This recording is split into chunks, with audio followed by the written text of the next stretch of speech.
sa Ginoo mga isog na dunay agay nga nagpadayon. Okay, so isa kinahanglan magpabilin ta ani nga divine stream.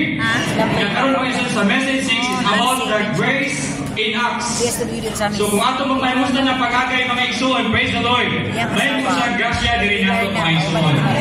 Ang atong igsoon isa din iba, isa nga it is very important to know the genuine meaning of the grace of God in the New Testament. Kasi karaan mga God, sa Christianity, malugay na ito, malugab, grasya sa Diyos. Pero unsa ka na ito, mga unsa ka ha, ang grasya sa Diyos para na ito. Kaya yun important to find what is the genuine meaning of the grace of God in the New Testament. Anak Ikson, sa pagkabalo sa patanong pa si Brother Lee, yun siya. When I was young, I think that grace, it is something that is done, it is something nga dili kita mo nagbuhat, but God does everything. Ako pong pagsulti ito, mag-gaskil mga Ikson, mo po niya akong karoon na Iksulti.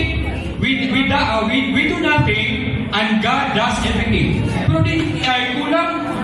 Ang grasya ng mga Ikson, it is God in Christ dispense into us for our enjoyment, for our experience and enjoyment.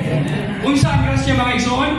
God in Christ dispense into us for our experience and enjoyment. Bot pa sa bot, kung di na ito mapahimuslan ang grasya mga Ikson, oh Lord, ha? Wala, kulang. Wala, salamat sa Ginoo, ang grasya mo ang Diyos diha ni Kristo. Gipaambit rin nato atong nasanatian o atong napahimuslan.